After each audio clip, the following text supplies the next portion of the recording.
My name is Phillip Ratner, and it's the year of my 80th birthday, and my cousin Alan suggested doing a legacy film for my great-great-grandchildren. I already have 9 grandchildren that might be interested in the story without me having to tell each one separately. I'm sitting in the studio of the American Museum in Bethesda, Maryland, where my cousin Dennis Ratner and I founded it with my wife Ellen not too many years ago.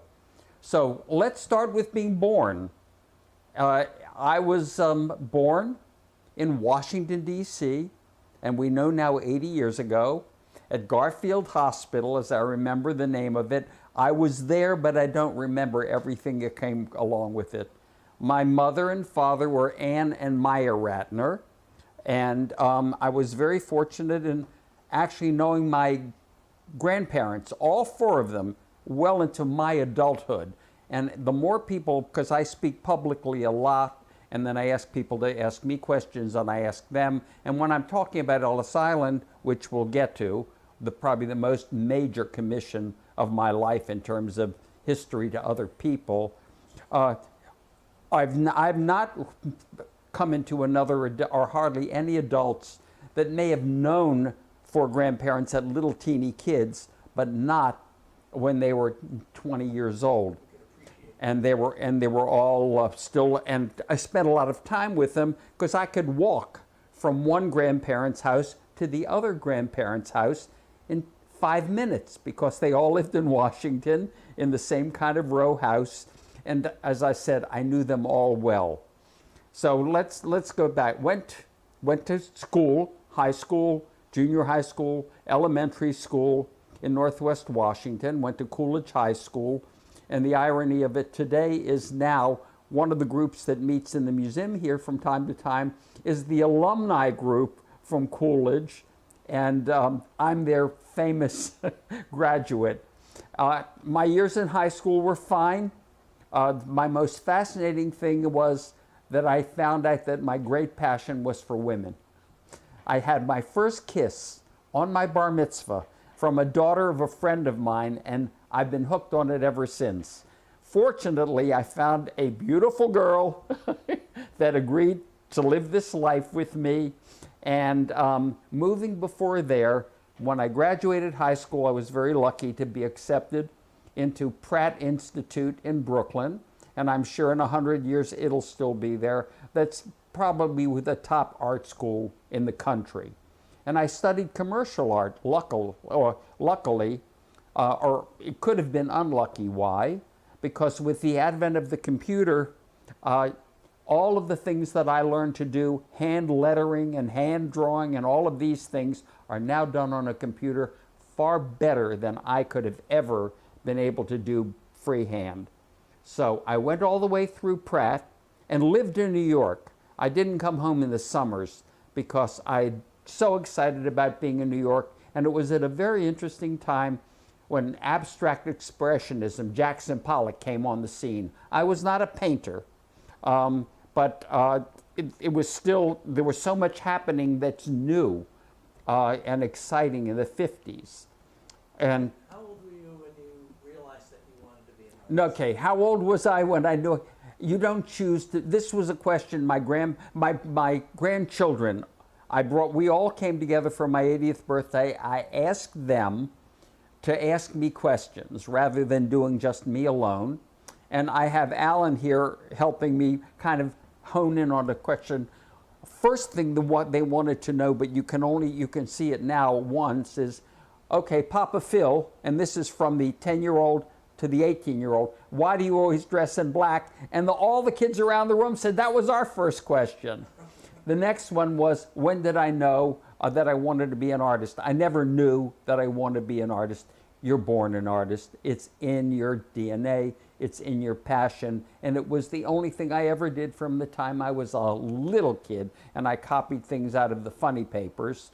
If they're still around, I understand they're kind of disappearing now as papers are diminishing.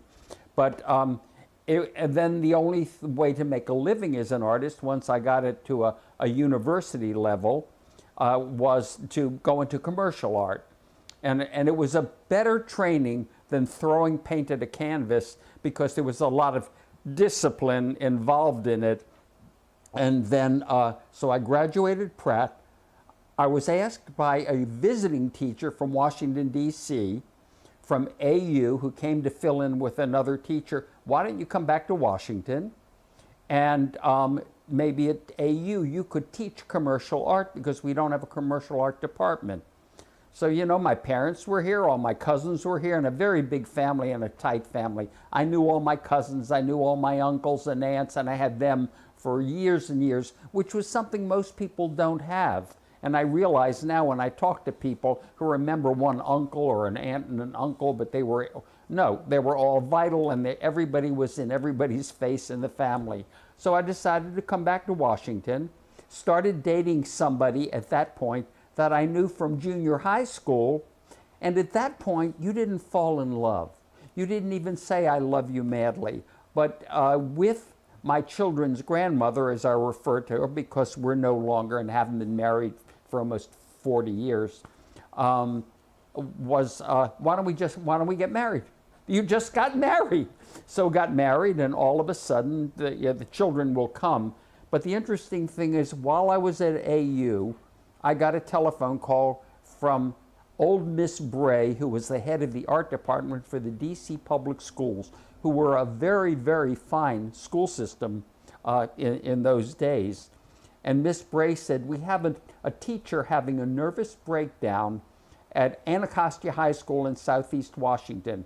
I never heard of it, and I hadn't been in Northeast Washington, but it would, Southeast, I mean, but it would be a good thing to have a job. I'll try it for a while.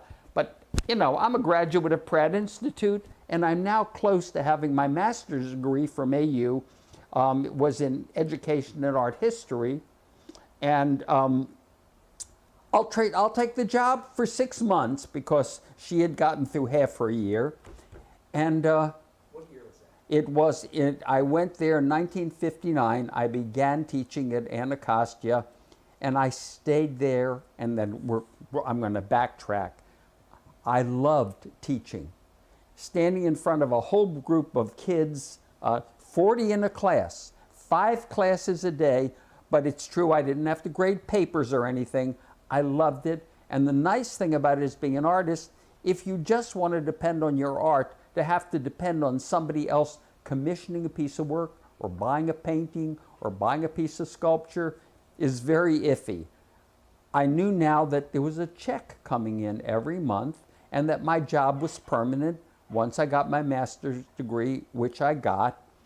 And so we figure, well, we've been married 5 years, let's have a baby. Okay.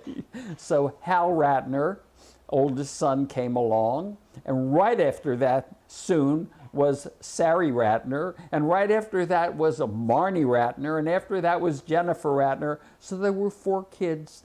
We started with 1 kid in Tacoma Park, 2 kids in Silver Spring, and all 4 kids finally in Potomac, Maryland. I was lucky or blessed. I'm very mystical, or blessed. I started painting above rented a studio because of the fact that lived in an apartment. There wasn't the room. So with a very close friend of mine, I'm close to today, Hal Eisen, we rented a little apartment above a shoe repair shop on Sligo Avenue, and I began painting. And I really got into my painting then. I hadn't quite stepped into sculpture yet, but and I decided at one point that I had 12 big paintings and that I wanted to show them someplace, and I wasn't sure where to go.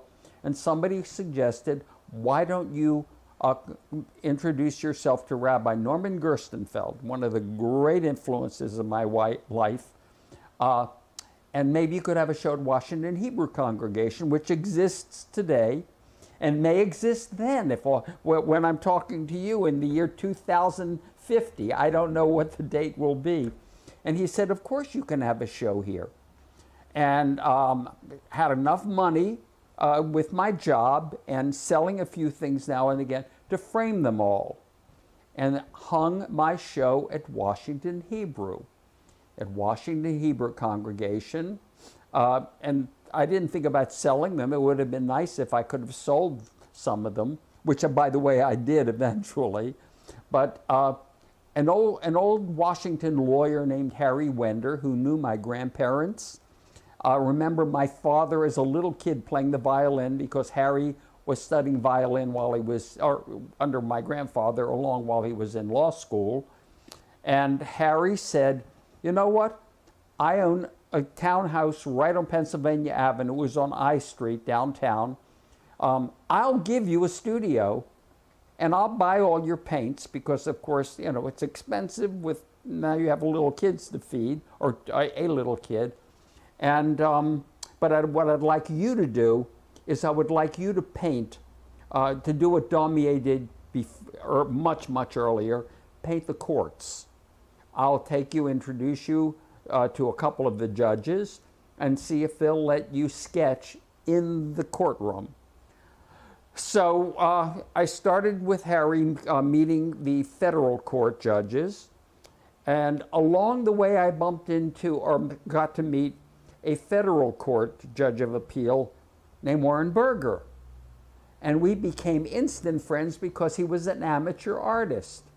Somewhere along the way, because I always say things that just pop into my head, and I said, Judge Berger, when you become the Chief Justice, and he said, that'll never happen, because I'm a Republican and there's a Democratic administration. I said, just don't forget the little artist. And I will tell you, not too many years later, I got a call at home. This is Judge Berger's offices. He's going to be sworn in as the Chief Justice of the Supreme Court, and he wants you to attend. So all of the things were magical. I got very bored with painting the courts after a while, because there's so many juries and so many judges that you want to be painting, but it still was a big step in my career. Rabbi Gerstenfeld, on the other hand, bought all of the paintings that were exhibited at Washington Hebrew congregation, and then commissioned me to do his portrait for the library. I'm on a roll now. Harry Wender, the attorney, who was now a patron in terms of not giving me a stipend, but giving me a wonderful studio overlooking Pennsylvania Avenue, and I'm selling stuff actually too, which is nice. I was getting commissions, and Harry Wender brought down to the studio for me to meet somebody named Harold Greenberg, who also knew my parents, a philanthropist but businessman and builder in Washington, who actually developed Silver Spring. Harold Greenberg came to me, and he saw me in the basement of my little house in Tacoma Park, a whole bunch of sculptures that I had made of the Supreme Court. And I did that because of my relationship now with a Chief Justice, and I got to meet all of the greats. I got to meet Frankfurter. I got to meet, if I went down the list of all of the justices, those sculptures are in the Supreme Court at the lower level where the historical part of the Supreme Court is. They're there today, and we're now in 2017, and they're not going anywhere. So now I had permanent works in the Supreme Court, and that was like magical. All of the paintings, the law paintings, Harry Wender gave to Georgetown University Law Center. Half of them may be in closets, and maybe they all are, or maybe they're still on display. I don't go back to look at my own work. So now there's work in the Supreme Court, and Harold Greenberg said, I like these sculptures. And I said, well, I have more. You want to see them? But they were in clay, not cast in bronze. It was very expensive. He said, I'll make a deal with you. And he was a charming, wonderful guy who also knew my parents. He said, I will pay to cast everything you make in clay into bronze, with the understanding that I will take 4 out of every 10, and I'll cover the bills. These things don't happen by accident. And lo and behold, I started producing, found a foundry in New York, that was happy to cast my work. It was business for them, but I also made close friend with Bob Spring, whose father founded the foundry, and he was running it then. At some point in time, I started selling some of my bronzes, which now gave me the facility to move to a bigger house. So we moved from a little house in Tacoma Park to a bigger house in Silver Spring, and then eventually built a house in Potomac. My parents were lovely, good, decent people. Never abused anybody that I know of, and certainly not me, but an artist does grow up as an individual. My father used to tease once in a while, "You're always in the basement working on your artwork, but we're all going out to dinner or something." You float above it all if your passion consumes you, and mine did. So there were big family meals, and everything happened when everybody got together. But this is not part of who I am, other than the fact nobody abused me. As a matter of fact, I was the only one who went to college, and I worked my way through college selling ladies' shoes, first of all as a 14-year-old in Washington, and then as a college student for 4 years in downtown Brooklyn. The thing that was important about that, I learned to sell. If an artist just sits around and waits for people to come to him, and he doesn't realize that this is a potential patron, that's why artists really, many of them just get stuck. They can be extremely talented, and yet they have not, when they have to have an opportunity to meet somebody interesting who might potentially want to help in their career or even buy one piece of artwork, they miss that shot. When you're selling ladies' shoes, it's a whole different thing. You either sell the pair of shoes and you don't. Eventually you find out that it's better to sell as many pairs of shoes as you can, because in downtown Brooklyn I was working on commission. But that's neither here nor there. So now I had been teaching at Anacostia High School now for almost 20 years. Already I had worked at the Supreme Court.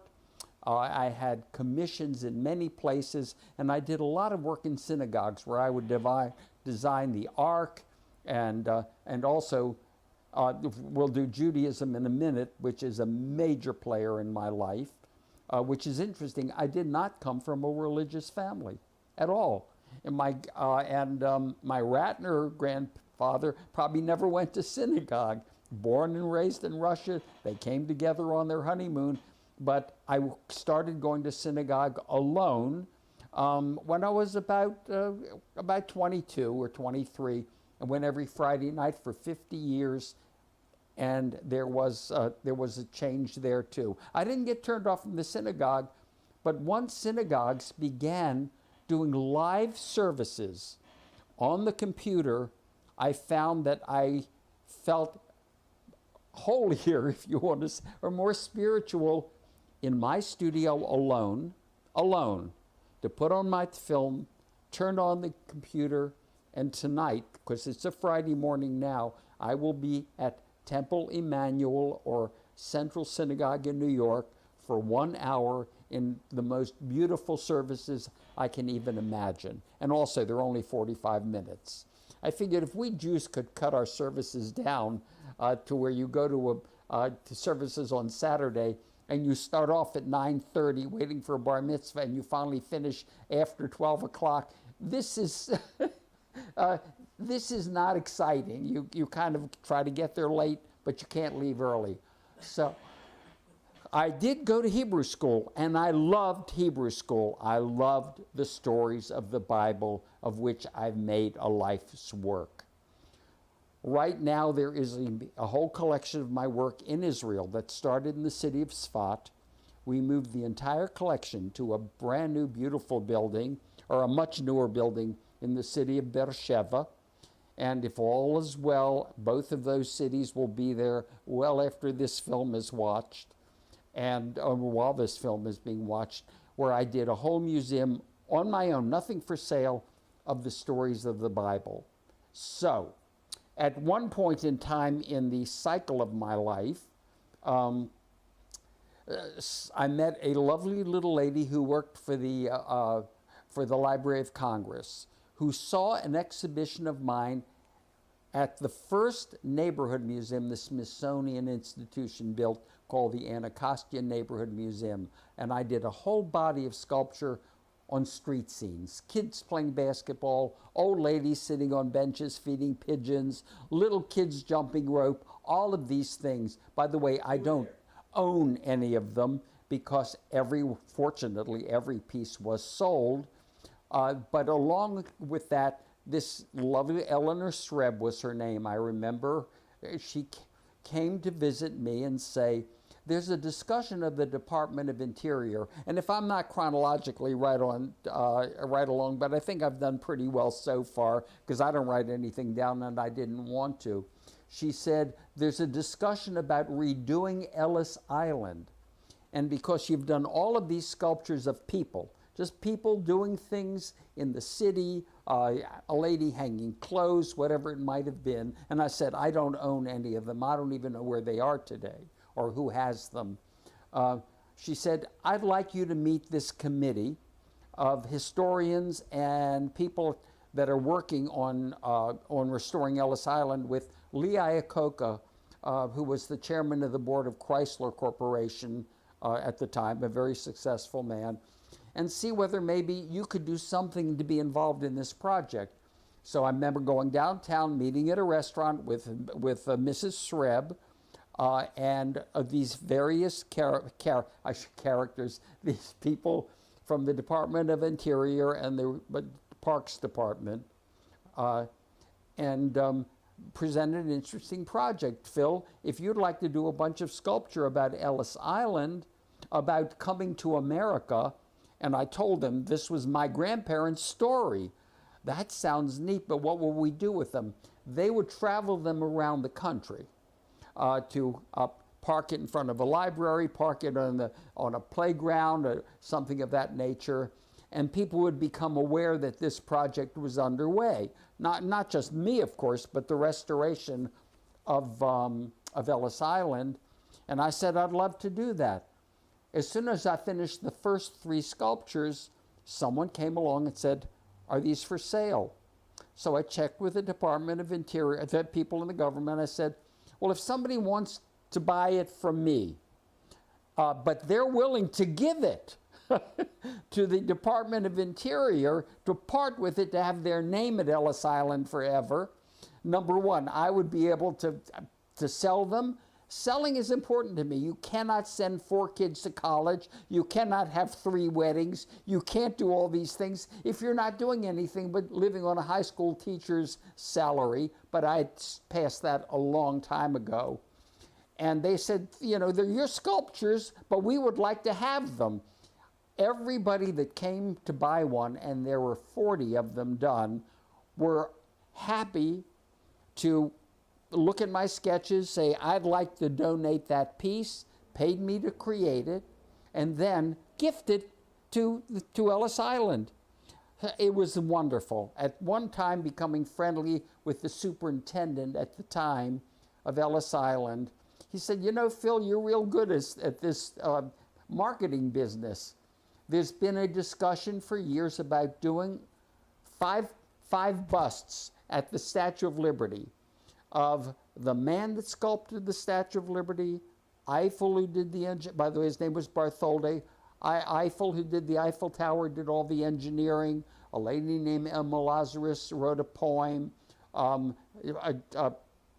If I haven't mentioned Pulitzer, we're going too fast. Emma Lazarus's poem, and I'm actually looking at them. And the man named Labouillet, who was a journalist who thought of the whole idea.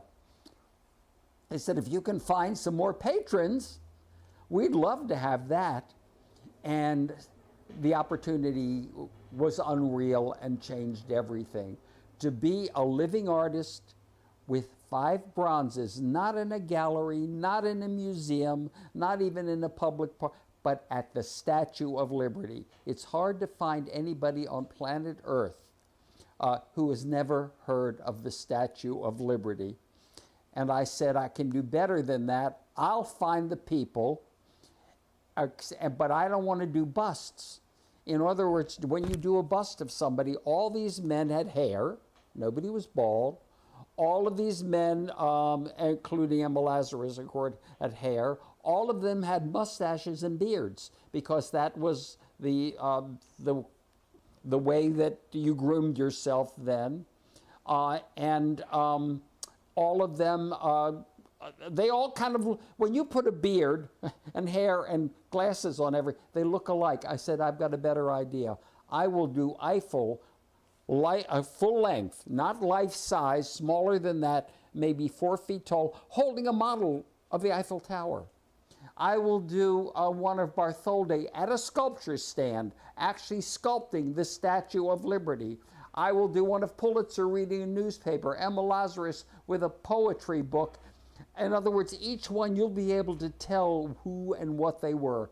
Those sculptures were 2017 are there today. If all goes well, they'll be forever. And then I created 8 immigrant pieces for Ellis Island of how people came to America. Mother and child, father and a man and a boy. It could have been an uncle and a nephew, etc. I had hit the jackpot. Rather than having to worry about anything with art or making my magnum opus. Every artist wants their magnum opus, the one thing that can't be forgotten about to make a real impact, other than in the art world, which changes. Artists are in favor and famous in New York, and then all of a sudden they're gone and a new style comes in. I had done it. And putting onto film, having a personal relationship with the creator, we'll say, it evidently worked. After that, it was a free ride. Then came the opportunity to do what I wanted to do. I had one blind date in my life after my children's mother asked me to please leave, very politely. I was single for 2 years, and then I had a blind date, first one. I met Ellen Miles, that somebody arranged that we should meet each other, not as a date, but to talk about Washington, living in Washington, about synagogues that she was wondering where to visit because she had moved here from someplace else. I proposed the night I met her. And then I said, I'm going to Israel. I'm going to build a museum there. I'm leaving next week.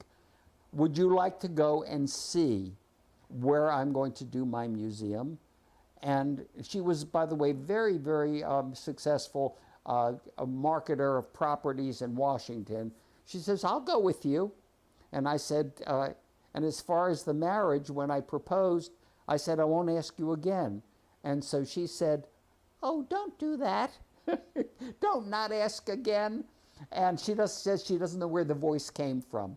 Now, 33 years later, blissfully happy. We've done everything together. She has 9 grandchildren because she had no children when we married, and we decided in our 40s we did not want to start building another, I didn't want another family. We're involved with creating the museum in Israel together, the one in Washington together, and I couldn't be happier. I have a brother and sister, both married. We're all very tight. I run into too many families. Brothers and sisters don't talk to each other. No, we're very, very close. We're together in each other's face all the time. My 4 kids, 2 of the families live in Madison, Wisconsin, another son in Chicago, and one daughter here in the Washington area. So in 1984, Ellen and I went off to Israel and we're still involved. My museum is now, as I mentioned before, in the city of Beersheba. Whether it will be there in 50 years or not, I don't know, because I'm not attached to my work. I'm attached to doing it. I love making a piece of sculpture. I've never gone back to look at my pieces at the Supreme Court. I've never gone back to Ellis Island and the Statue of Liberty in years, only when a group might ask to meet me there, because I have the latest body of my work, over 100 pieces of work on the Bible, and where they will end up, I don't know one day. And I don't stay up at night worrying about what will happen of them. The joy with me is making the sculpture, is making it. And now let me tell you a few of the other things that I have done, and they can be seen on the website of the Ratner Museum or somewhere if Alan decides to tie them in. Along came a commission from a very wealthy patron to do a life-size sculpture of Dante, the great Italian writer. And what I did was suggest to him, rather than just a figure doing nothing, the way I did at Ellis Island with Eiffel holding the Eiffel Tower model in his hand, or Bartholdi sculpting the little Statue of Liberty, I suggested, why don't I do him holding a book, Dante? The book will open up and be a chess set, and I'll do 34 pieces, 32 pieces rather, of characters from the Divine Comedy. And he said, wonderful. The collection is here in this museum in Bethesda, Maryland, but where it will be in 20 years, I have no idea, except I think he gifted his whole, that Dante and those pieces to Yale University. Then somebody suggested, well, if you really like doing these multiple pieces, do Shakespeare. All of the characters of Shakespeare, or at least 32, 16 and 13 different characters, and I did that, and the collection is here in the museum.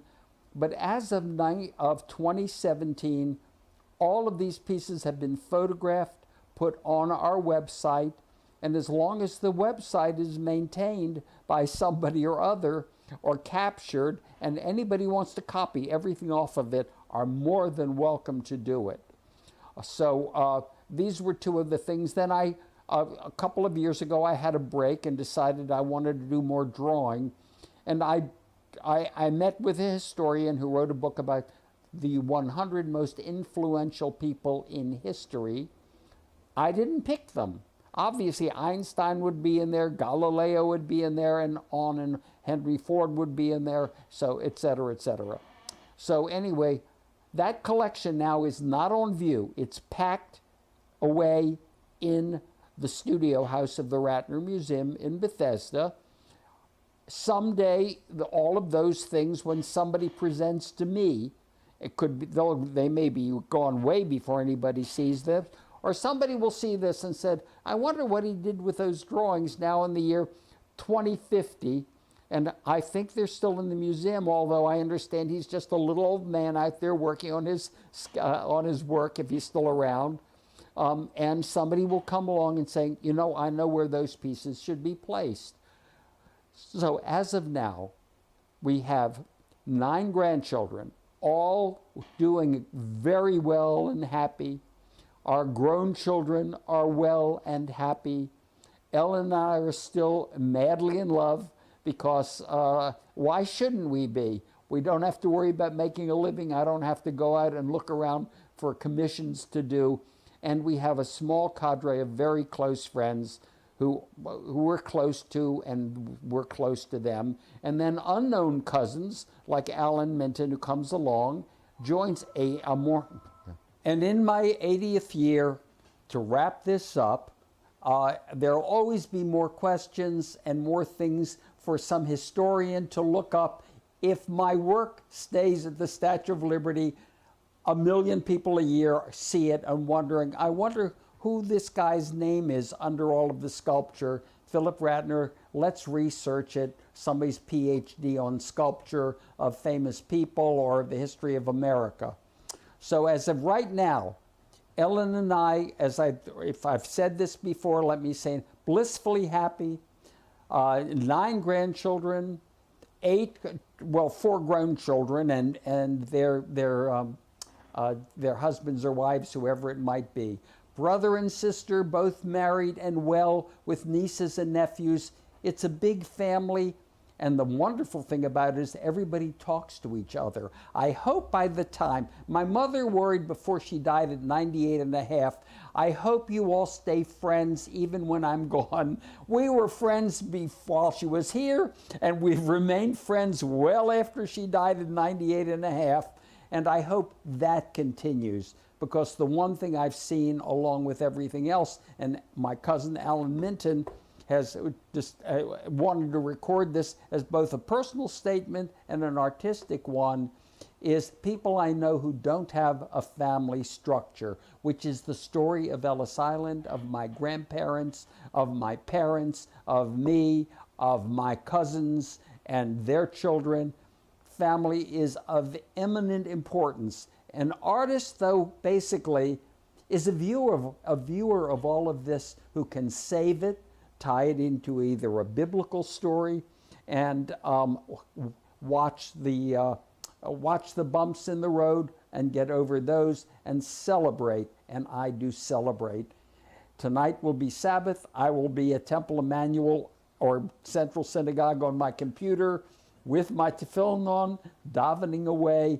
Judaism is an essential piece of my life, but it's in terms of private. I don't want to say that God talks to me, because anybody that says that, I immediately have great doubts. If they talk to those people and he's not talking to me, if he's a he, something's really wrong, and which breaks one of the commandments, and that is, do not take God's name in vain. And the people I watch on television who say, and God spoke to me about this, and God spoke to me about, I don't think God speaks to anybody in terms of opening doors. My life has been a matter of opening doors to Rabbi Gerstenfeld, to Harold Greenberg, to Harry Wender, to this one and that one, to the lady at the Department of the Interior, and to all the people that have been on the path to my road today. I'm not done. I will begin a new project sometimes in the coming week, because we're planning on revisiting Israel. We've been away for a while, just to kind of breathe it in and be a part of it. So that's the Phillip Ratner story. I hope that I've covered any ground, and anybody watches this in 30 years from now, don't look for me, or next week. I may or may not be here.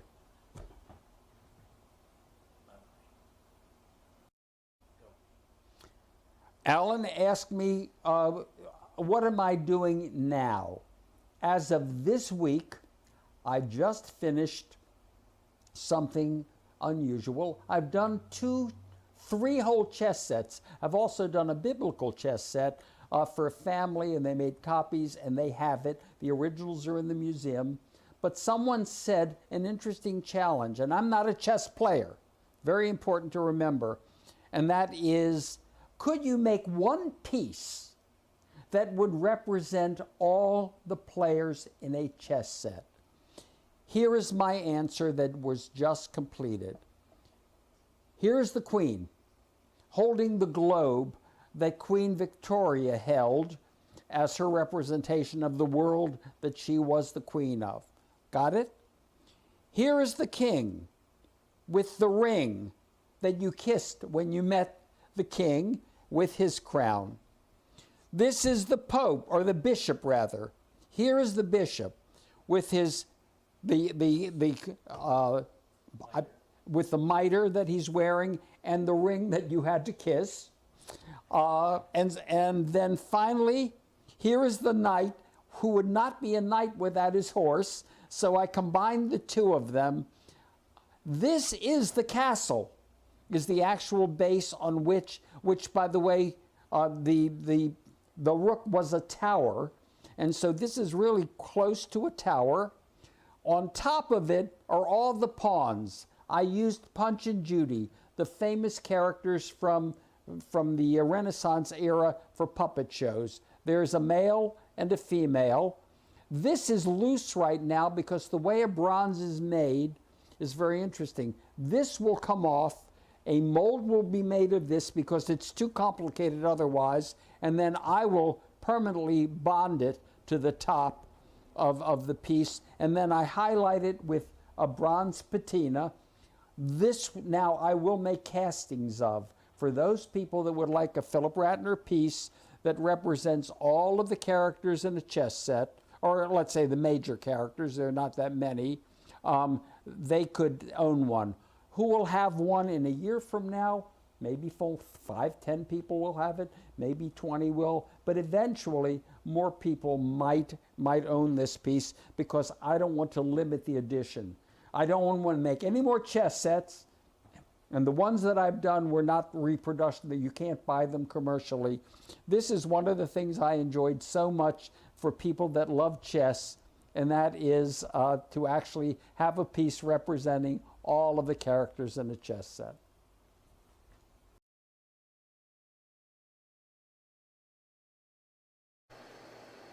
It's 2017, and we're going to walk through the museum in Bethesda, Maryland. Artists' work eventually, I don't know where they might end up in 30 years or 50 years or 100 years, but now they're all here, and I'm more than happy to point out specific pieces and try to make it all come together. The very first piece is where we begin the story with what appears to be a woman rising out of a man's body, where his rib would be. And of course it's Eve coming out of Adam. And if it looks very ballet-like, it is. Because rather than just having her standing on him, this at least gives some elegance and some rise. Moving on to the next story that I've done here. And I've done intermediate pieces in between that are not up right now, but there's plenty of here. Adam and Eve in the Garden of Eden with the tree of knowledge. I don't use apples. What I use are pomegranates.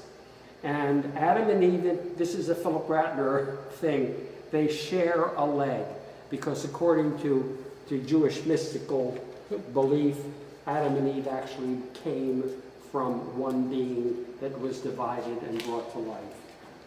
Then we move into Eve with the serpent. Not a snake, a serpent. Since nobody actually knows what the serpent was, I created a kind of a combination of dragon and with wings, and he's handing Eve a pomegranate, from which begins, according to Catholic liturgy, the descent of man. But if Ellen, my wife, offered me something to eat, I would take it and say thank you, and we hope it's not that. They had two sons, Cain and Abel. In this particular tale, Cain and Abel, God asks them to make a sacrifice, and to him, to God. So one is lifting up the best of his flock. The other one is picking up a piece of fruit from the earth, which I've always decided was something that fell off the tree and shouldn't be offered to God. But here they are, again, sharing one leg between them. They were brothers, so they become one being. Let me get to the side of this one.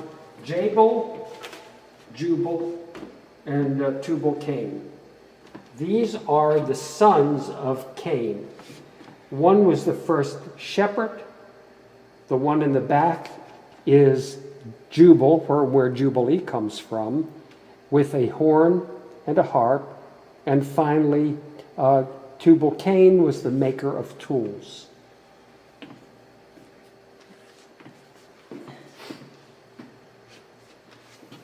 I am doing this with my cousin, Alan. This was not meant to be a Hollywood style, but something for the family that then we're more than happy to share with whoever would like to watch it. The big white figure that is actually in the corner now is the angel that stands at the Garden of Eden with a sword, a fiery sword, turning in all directions to keep us from going back into Eden until it's the right time. This one is a little complex to see, but it's a wonderful story that my wife loves. and that is the Nephilim. We don't know what they were, but we do know that they were able to have children with women. And here is the angel coming down, or the Nephilim seeing this beautiful woman. He's kissing her, and from this will become this line of semi-angel beings, however you want to read the biblical story. That's what makes me love the Bible. It's the greatest storybook ever written. Whether you believe that God wrote it or that men wrote it over generations, it doesn't matter to me. I love the book. We now come to Noah's Ark. And in Noah's Ark, just as I did with Adam and Eve, all the animals, the oxen, the elephant, the camel, the rhinoceros, the giraffe, the lion and the lioness, the ram, the camels, and there's Noah way up at the top, reaching up above the giraffes with a dove landing on his hand, who then goes out to find out how close they are to Earth.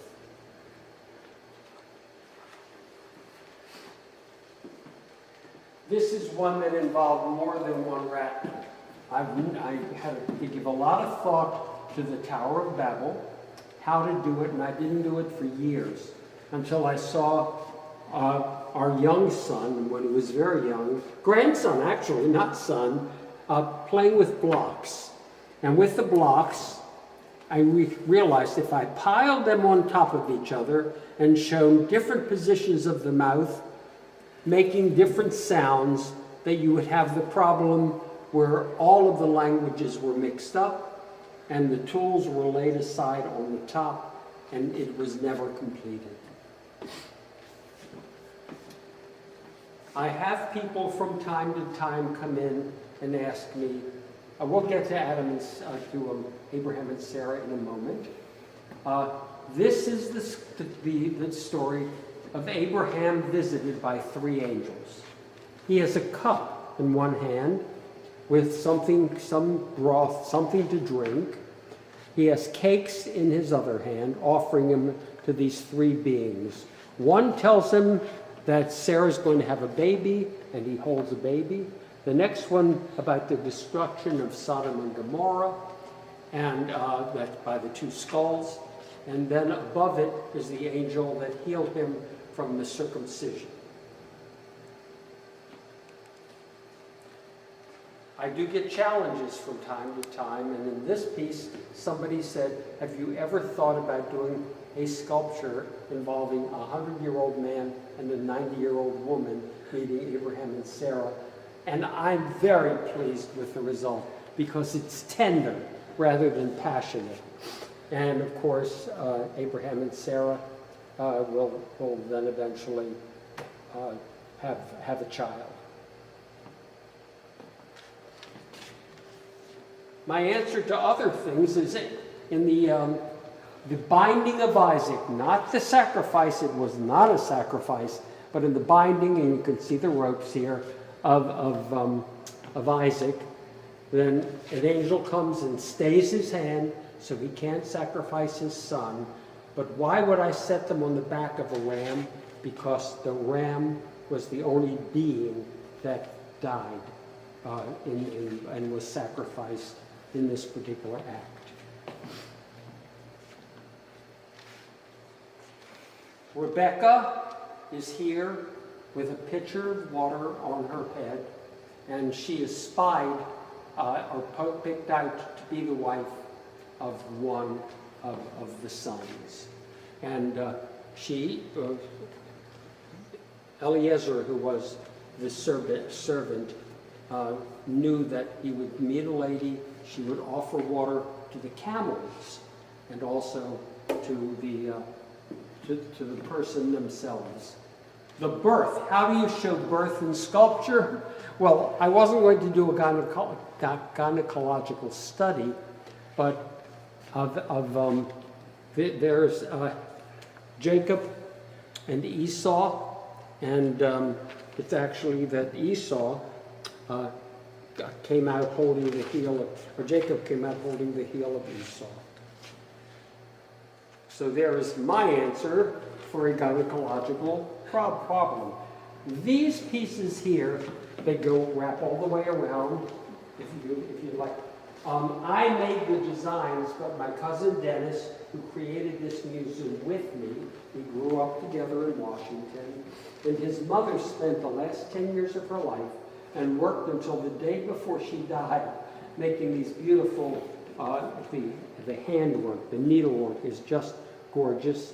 And of course, there's a set of these as paintings in the Israeli embassy, but for right now, these are much more precious to us.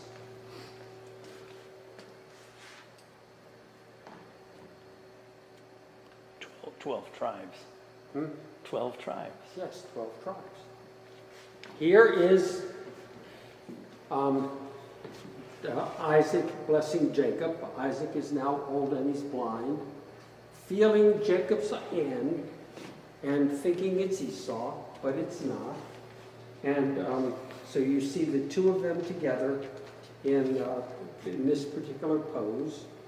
And with him just basically giving us the blessing. My own feeling is that he knew that Isaac was blessing Jacob instead of Esau, but we won't get into that.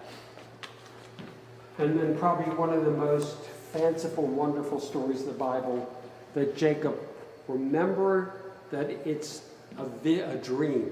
It didn't happen, it was a dream that Jacob saw angels going up and down the ladder, up and down, not just up and not just down, but up and down a ladder. And he laid his head on a rock, and here's where we find this ladder to heaven, to hell. And a lot of people forget the fact that this was a dream. These are not historical events.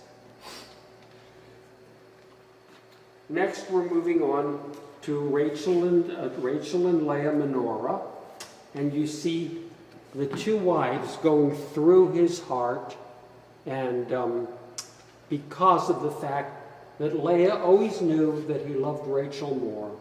Rachel eventually dies in childbirth with only 2 children, and Leah had many more. But here he is with a candle for all of the years he served, candelabra, all of the years he served in order to gain his wives. Now, this is the world's problem, but Jacob and Esau always had problems in their whole life, but they eventually came back together, held each other in their arms, and you can tell the tenderness of their touch. Then we move on to Tamar.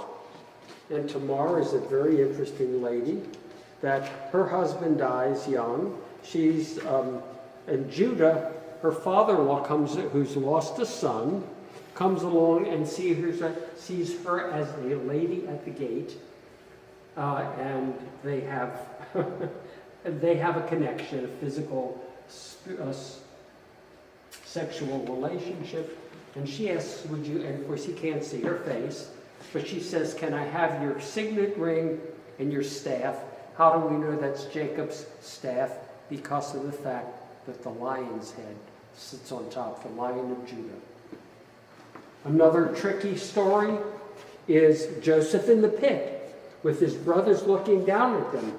But if this were solid, because they're under the ground and they dug a pit, you'd have to look down into the sculpture. This way, I let you go inside and see Jacob down there reaching out to his brothers, but to no avail. But that was good, because that changed his life dramatically and became a far more important figure.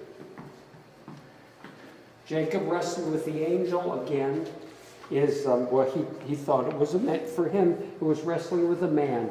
The two things to point out here, it says in the Bible that Jacob's thigh is pushed out of alignment, and his other hip was also pushed out of alignment. And Jacob held on to him, and the angel again appears to change his name to Israel. Now, by the way, I didn't write a script. What I'm doing is holding the guidebook that'll always be here. If I've misnamed somebody, I'm a real good artist. I have a wonderful imagination. I have a very small brain. So if I accidentally misquoted who someone was, forgive me. This is a family gift, this particular film. Potiphar's wife Potiphar was someone that Joseph was sold to as a servant. His wife found this young, beautiful boy, Joseph, fell in love with him, tried to seduce him, but in a battle for him to try to get away from her, she tore off a piece of his garment, and he ends up in jail. How do you show jail? How do you tell this story? These are the more complicated ones that are left to solve. She's holding him, he's in jail because of her, and she's still got the garment in her hand. Asenath is not a well-known character, but she's important. And Asenath with her two sons, and she's Joseph's wife. And we move on to Joseph in prison in just a moment. Once Joseph is in prison, he meets a baker and a cupbearer, and you know what? Double check the story, because at this point my little brain is beginning to fail, and I'm keeping this very casual. The baker is told by Joseph that birds will come down and pick off those baskets, and that he will die. No, other way. Ah. No, you're right. Yeah, Thank you. cupbearer's okay. Okay, we can have these little. Here's the cupbearer here, Yeah. and there are the grapes from which he creates the wine. This one I'm going to tilt forward as soon as Alan's ready for me. This is a way of showing water, and this is Yocheved, Moses' mother, standing in water, ready to place her child.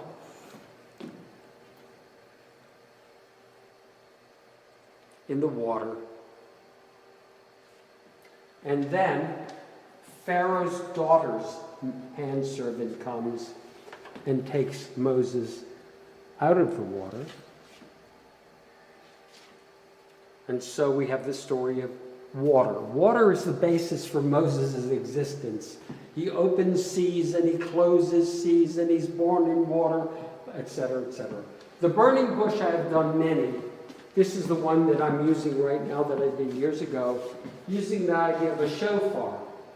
You can see inside here is a shofar, here to here, speaking. God is speaking to Moses now. And on the top, instead of flames, I have used angels with red wings that represent the flames. Now there were two rods that were turned into serpents. One Moses had, the other, but it was Aaron's rod that was taken to Pharaoh with Moses, thrown on the ground, and Pharaoh's serpents were all swallowed up by the serpent that made from Aaron's rod.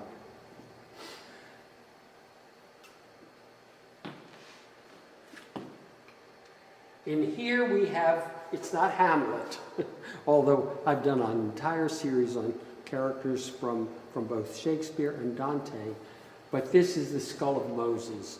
Do we know that happened? We do know that Joseph was told to take Moses' bones with them when they went off to the... to take Joseph's bones. I'm sorry. And Alan is allowed to correct me. If you do this as much as I do, it's like we have 9 grandchildren. Once in a while, I'll forget a name, I'll catch it, or Ellen will fill me in. So I've told Alan, because we're closely related, is allowed to say, no, Phil, it's Joseph's bones. And I even have it painted on the base. This is the premier, when I say premier piece, if anybody wants to do an article about the museum, and I'm adding to it all the time and changing things, Moses opening the Red Sea, I would guess This is the only sculpture. And the way that you get the height of the drama is the scale of how small he is compared to these huge waves opening up. And they're all made of welded steel and surgical gauze that you make casts out of, that doctors can make a cast, which are extraordinarily strong. And by the way, just to show you, are very, very flexible. If you did that to a ceramic piece, it would crack in 1 second. And if you did this in bronze, it would weigh many, nobody could pick it up. In the back, that same seed closes in, and I love the fact that that's as popular as there's the sea opening. And it was a lot more work to do all of this little chariot wheels and soldiers and horses. But I never get tired of reading the story and thinking of new ways of telling a story.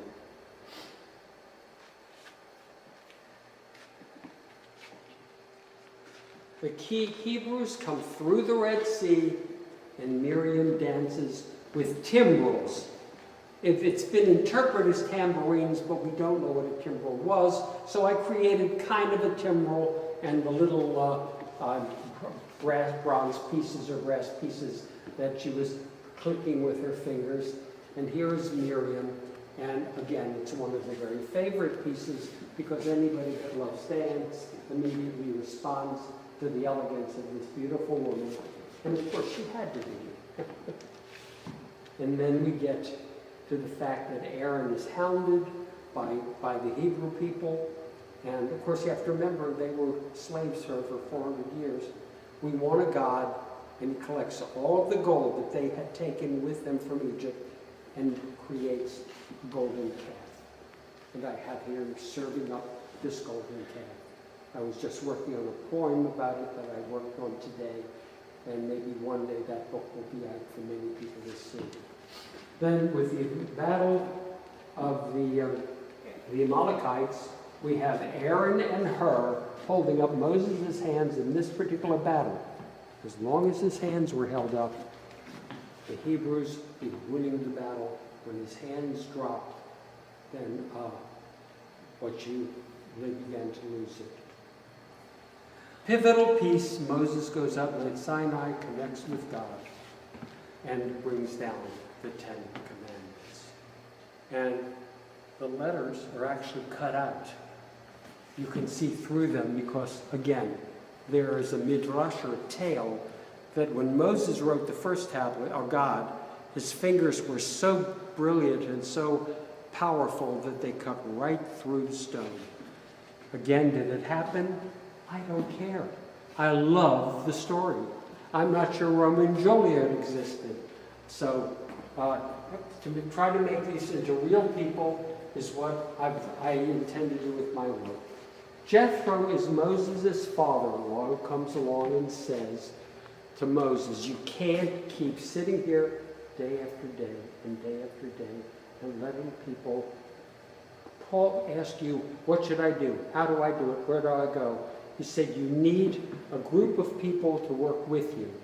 And they created the Sanhedrin, a group of the Jewish elders who then would help solve the problem. What is he holding? Of course, the scales of justice in order to make the proper decision from these pieces. Now, Moses did one terrible thing, and I've never figured out, and I've asked rabbis and ministers and scholars.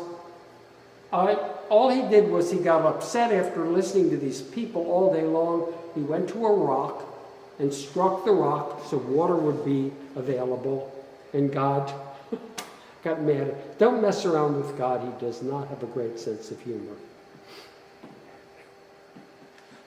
Being a Jewish artist is very traditional, and here we have Bezalel, the first Jewish artist who created the first menorah and all the vestments of the high priest. And here he is lifting it up out of the earth, because you would have had to pour this into the sand to make the gold firm. Again, I'm not sure, but I don't know any other way you could have done it. And then he also created the ark with acacia wood, with 2 angels. Now we always talk about being not idols or anything like that, or symbols of what's heaven and earth. And here ahead are the 2 angels on the top of the ark with the Kohanim or the high priests carrying them. And I always like to say once in a while, ta-dam! And here is Aaron, the high priest, with the sign of the Kohen, which is still used in synagogues today, blessing the people, and the breastplate. Each stone represents one of the tribes. And there, turning to the right, is a very sad story. These are Moses' sons, and what you have with them is, and that is Nadab and Abihu. And these were coals coming out of the holy. Aaron's sons. Aaron's sons. Thank you, Al. I like this. You all get to share. Aaron's sons, Nadab and Abihu, and here they are with these things that the Catholic Church still uses, except they're not putting the coals from inside the temple. And because they did this and they were told not to do it, they were both struck dead. So God has very little patience. I try. Maybe that's why doing all of this work I'll be saved. Because Aaron and Miriam are jealous of Moses and they begin bickering and fighting, God strikes Miriam with leprosy. This is Moses behind Miriam, asking God, forgive her. She knows not what she does. No, I don't think that's an action line. But here he is pleading with God, and the leprosy goes away. In order to find out who the high priest is going to be, so these right now have been moved around because of a flood we have, and they haven't been put back, but it's not that important to me. And this is the flowering rods that were all placed where the ark was. And in the morning, one of them would blossom. So this is the blossoming rod of Aaron, who then became the high priest. And one of the standard symbols in Western civilization is the brass serpent. And every doctor's office, every hospital, and many people thinks it comes from Greek mythology. It comes from the Bible. They borrowed it. And what it was God tells Moses, create a serpent of brass, and when the people come to it, they will be healed of the attack of the snakes that they had, or I guess other ailments too.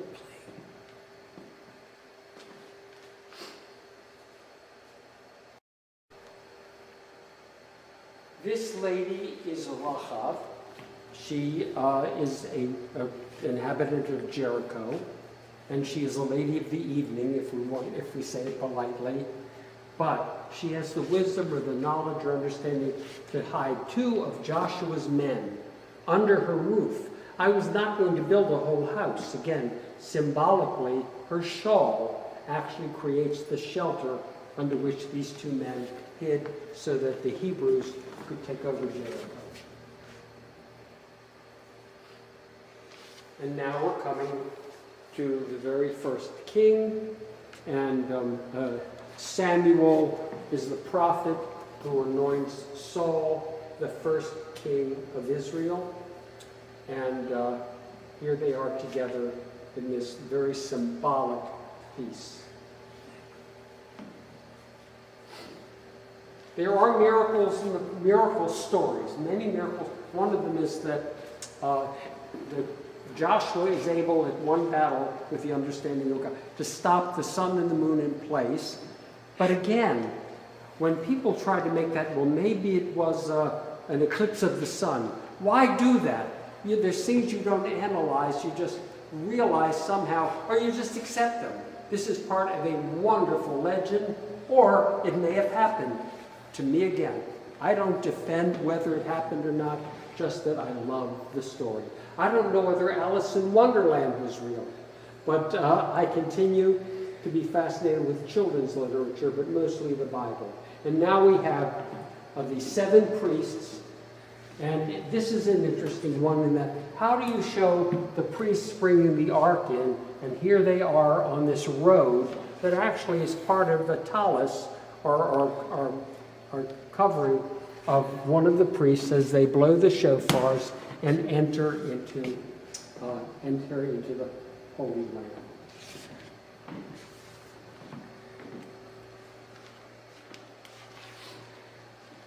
Now, unless we had a museum twice this size, there comes a point when you are limited in space.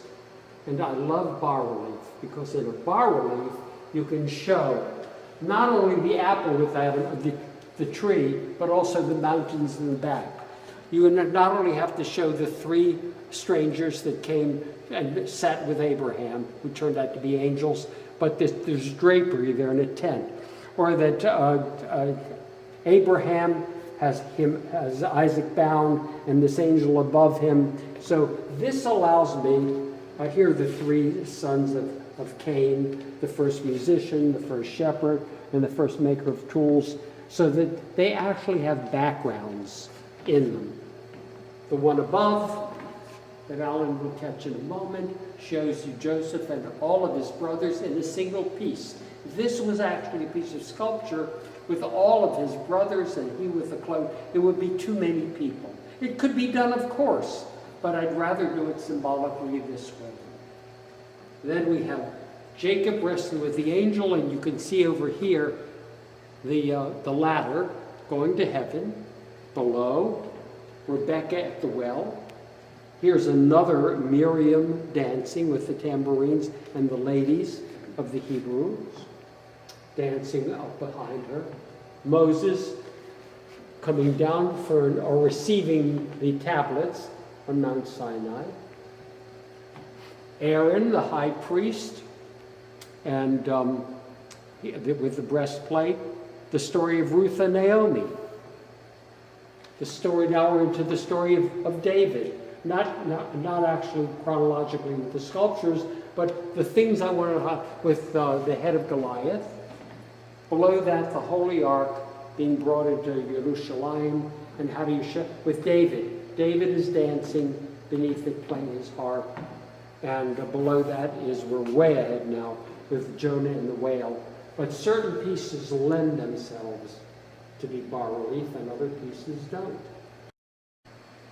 The Hebrews story has a Superman, and his name is Samson. He is captured by the Philistines after destroying many of their men with nothing more than the jawbone of a donkey. And here he is pushing down the 2 pillars of the temple, and when they come down, everybody in that temple died. When God gets upset, it's not a good idea to be in the way. Gideon is next, and he was very clever. He's a military guy. He goes to a place where there's a whole gathering of the enemy with nothing more than a pitcher and some flames on the end of something that would burn. And when he blew the shofar, because he didn't have another hand, when he blew the shofar so it's floating, all of his men that were over top on a mountain smashed the vessel, which allowed light to come out of that, and also there's what came out of it was the flame. Ruth and Naomi, and Naomi is not a little old lady because she actually fed the child. And here's Ruth with the sheaves of wheat. The Bible is not devoid of fascinating characters. And here is a lady called the Witch of Endor, who brought a vision of Samuel back to Saul. And how do I show a vision? It's in a circle that she's controlling. So it's not, Samuel was not there, but his vision was there, warning Saul about the way he was living. Another one of these shared legs. These are the two closest friends in the Bible, David and Jonathan. And my metaphor here is, this is a piece of bent wood with strings that make a harp. This is a bent piece of wood that creates a bow and arrow through which David saves Jonathan saves David's life.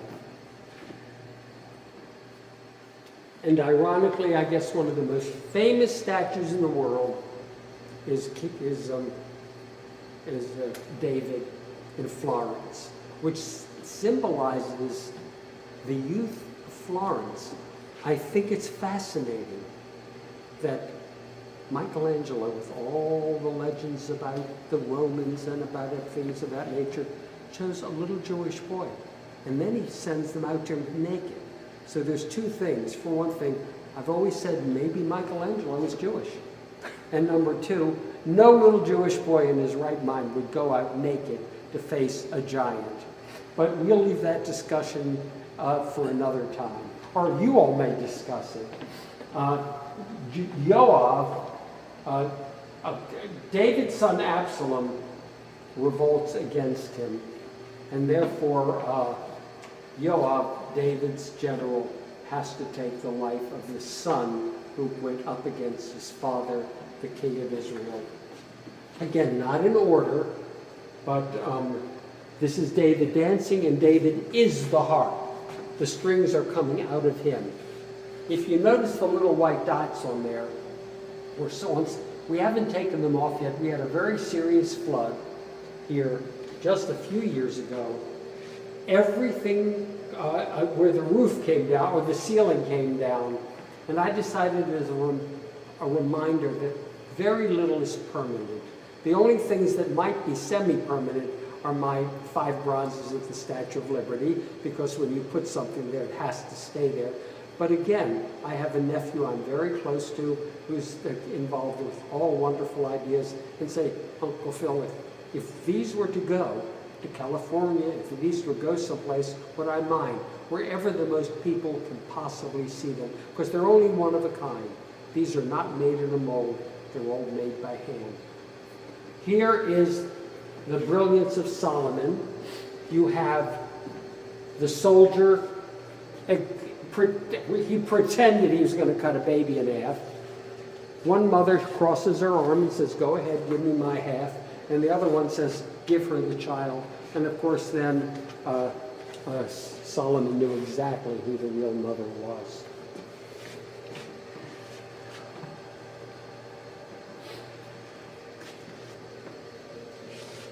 The prophet Elijah lived in a cave for a period of time and was fed by ravens who brought him food. And here's, of course, is the prophet Elijah. Another legend is the Valley of Bones, where Ezekiel goes into a valley and has this vision of the bones coming up and putting on flesh. And here they are, right now, from the great and famous Negro spiritual, them bones are going to walk around. So here he is lifting up the bones so they can put on flesh and come to life. One of the most powerful images, again, in the Bible is that of peace. When in the story of the book of Isaiah, it's that he turned, saying, beat your swords into plowshares, and that's exactly what that is, and your spears into pruning hooks. And that's what a pruning hook looks like. And make war no more. Now the lighting on none of this is extraordinary, but again, at some point in time, if somebody says, I would like this done with no restrictions on cost, then we can bring in lights and all of that. This is just a legacy film, because if I'm not here, the pieces will be. Here is Elijah going to heaven in a fiery chariot with horses aflame. And again, a vision. Did Elijah really go to heaven? Maybe he did, maybe he didn't, but the concept is wonderful, and of course it looks kind of like a whirlwind, but it also could be a spaceship.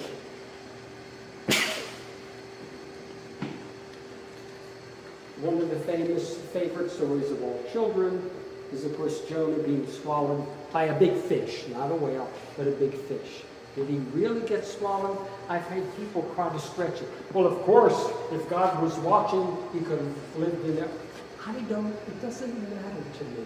I love the stories. I love creating my pieces.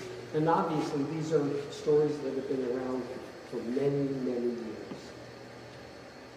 Belshazzar is a foreign king who is not crazy about the Jewish people, and takes a young man, Daniel, who comes to him and becomes kind of like an interpreter. And in the middle, Belshazzar takes all the gold vessels out of the Holy of Holies, sets a table for his friend, and this hand comes in and says, "You have been weighed, and have failed. You have not done what you should have." The next pieces that we see here are all the minor prophets, each one explained here on the wall, but we don't have to go through every one. The concept of this is not the ultimate book. Some graduate student or some art person or some rabbinic figure will come here, they have full access to do and say whatever they want to, however they interpret my work, I'm comfortable with.